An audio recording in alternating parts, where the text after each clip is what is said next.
Selamat pagi adik-adik. Ini adalah perjumpaan kita yang pertama untuk mata pelajaran ilmu penyakit dan penunjang diagnosis. Saya harap semua dalam keadaan sehat sehingga bisa mengikuti pembelajaran ini dengan baik. Adapun tahapan nanti yang kita lakukan dalam proses pembelajaran ini, yang pertama adalah penyampaian materi, kedua diskusi, dan ketiga adalah evaluasi. Ini adalah bab 1. Bisa adik-adik lihat di buku paketnya. Di bab 1 itu adalah pemeriksaan penyakit pada tubuh. Adapun kompetensi dasarnya ada menerapkan pemeriksaan penyakit sistem tubuh secara umum berdasarkan manifestasi klinis, melakukan pemeriksaan penyakit sistem tubuh secara umum berdasarkan manifestasi klinis. Kita awali dengan pengertian patologi. Adalah ilmu yang mempelajari penyakit dan bagaimana suatu penyakit terjadi. Ilmu patologi bahkan disebut sebagai ilmu kedokteran yang paling mendasar.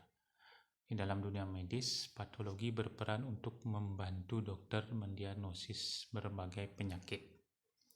Selain untuk mendiagnosis penyakit, ilmu patologi juga diperlukan untuk menentukan penyebab dan tingkat keparahan suatu penyakit, memutuskan langkah pencegahan dan pengobatan yang tepat, serta memantau efektivitas pengobatan yang telah diberikan. Penyakit pada tubuh.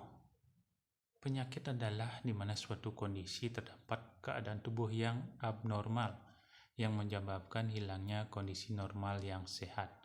Adanya ketidaknormalan ini belum cukup untuk memenuhi adanya suatu penyakit, kecuali bersama-sama sakit sampai sehat. Walaupun mungkin ini hanya merupakan tahap awal perkembangan penyakit, karena kata penyakit atau disease sinonim dengan sehat, sakit, dan kondisi sakit.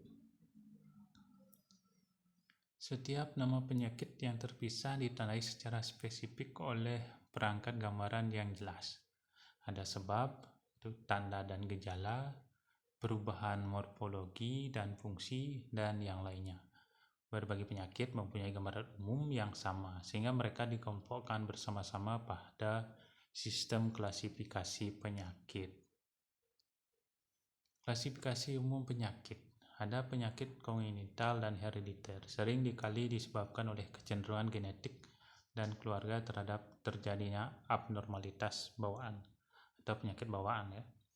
Penyakit alergi dan radang merupakan penyakit yang disebabkan oleh reaksi tubuh terhadap invasi atau cedera akibat benda atau substansi asing yang masuk ke dalam tubuh. Penyakit degeneratif atau kronis menyebabkan semakin buruknya sistem jaringan dan fungsi tubuh, berdegenerasinya beberapa bagian dan sistem tubuh. Penyakit metabolik menyebabkan terjadinya disfungsi, fungsi yang buruk atau malfungsi pada beberapa organ tertentu atau pada proses-proses fisiologi dalam tubuh sehingga tubuh menjadi sakit. Kanker atau neoplastik ditandai dengan bertumbuhnya di sini abnormal sel sehingga membentuk tumor baik jinak ataupun ganas, serta dapat terjadi setiap orang di segala usia. Contoh macam-macam penyakit pada manusia. Yang pertama ada Vibrio cholera. Vibrio cholera adalah bakteri gram negatif berbentuk koma. Habitat alaminya adalah air payau atau air asin, di mana mereka dengan mudah menempel pada kepiting atau udang dan kerang lain yang mengandung kitin. Beberapa strain Vibrio cholera menyebabkan penyakit kolera yang dapat berasal dari konsumsi spesies biota laut yang kurang matang atau mentah. Perawatan dasar dan keseluruhan untuk kolera adalah hidrasi ulang untuk menggantikan cairan yang hilang. Mereka yang mengalami hidrasi ringan dapat diobati secara oral dengan larutan hidrasi ulang oral yang juga dikenal sebagai ORS. Ketika pasien mengalami dehidrasi parah atau tidak mampu mengonsumsi ORS dalam jumlah yang tepat. Pengobatan cairan IP umumnya dilakukan. Antibiotik yang digunakan dalam beberapa kasus bisa fluoroquinon dan tetrasiklin. Itu contohnya Vibrio eltor.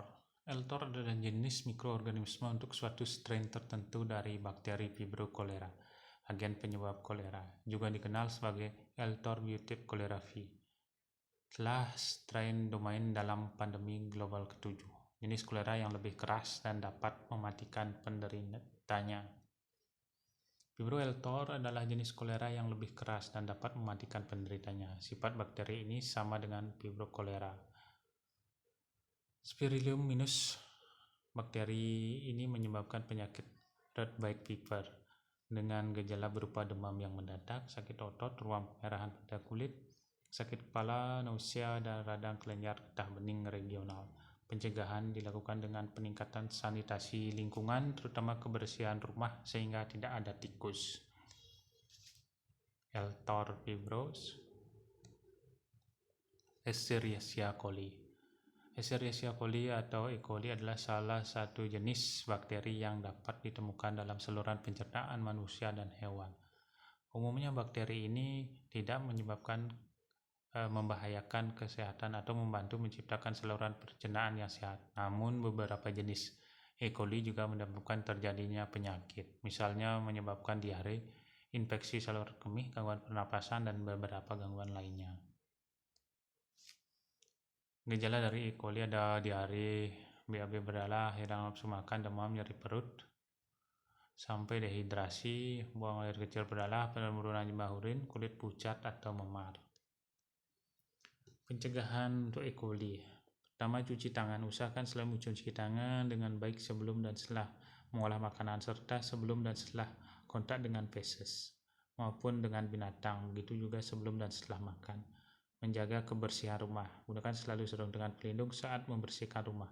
Bersihkan rumah dengan cairan pembersih secukupnya atau air panas.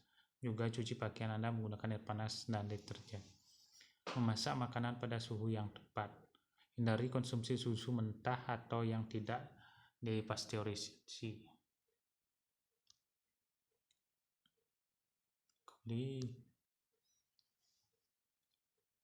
Klebsiella pneumoniae.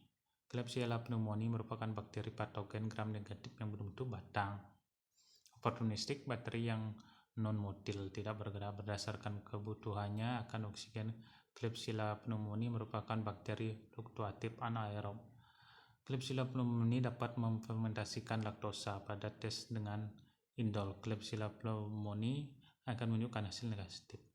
Klebsiella pneumoniae dapat mereduksi nitrat.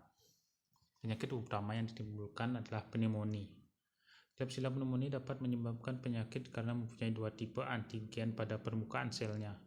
Antigen O adalah lipopolisakarida yang terdapat dalam 9 varietas. Antigen K adalah polisakarida yang dikelilingi oleh kapsula dengan lebih dari 80 varietas.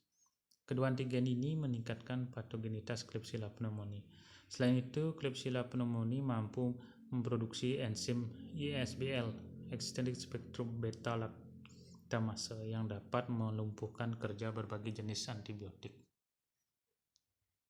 Infeksi Klebsiella pneumoniae terjadi ketika bakteri ini memasuki paru-paru. Bakteri Klebsiella pneumoniae bisa masuk ke tubuh saat mengkonsumsi saluran yang belum dicuci atau air minum yang terkontaminasi.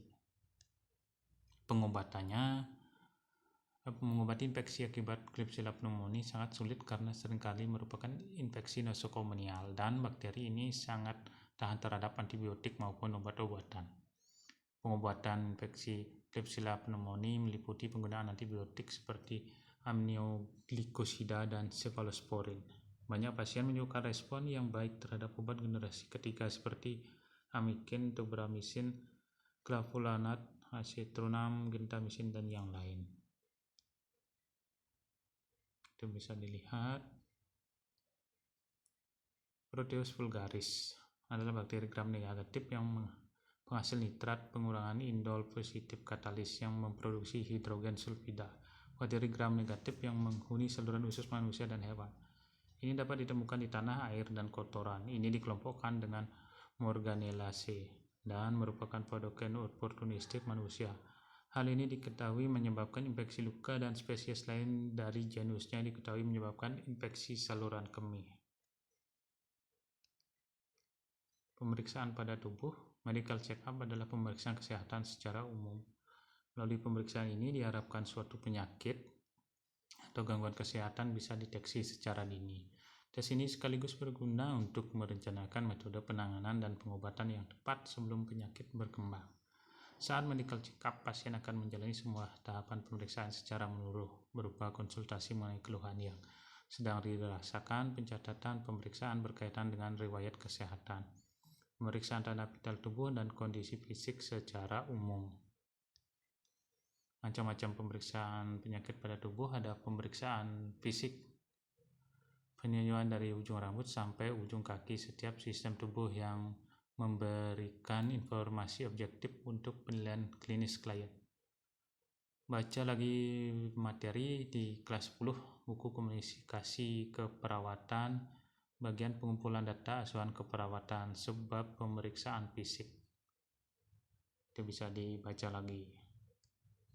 Pemeriksaan penunjang. Pada pemeriksaan laboratorium, darah, urin, feses, kultur bakteri untuk mengetahui penyebab infeksi, menentukan antibiotik, serta resistensinya. Radio imaging. Ada ronsen, MRI, CT scan. Manfaat pemeriksaan tubuh. Mengetahui sedini mungkin kondisi kesehatan, mencegah berkembangnya penyakit, melakukan pengobatan segera, mencegah komplikasi, menghemat biaya pengobatan, memperpanjang usia produktif dan harapan hidup, meningkatkan kualitas hidup. Manifestasi klinis. Manifestasi klinis adalah gambaran objektif dari suatu kondisi penyakit atau kelainan medis. Berbeda dengan gejala yang merupakan keluhan subjektif, tanda klinis ini diobservasi oleh tenaga kesehatan profesional.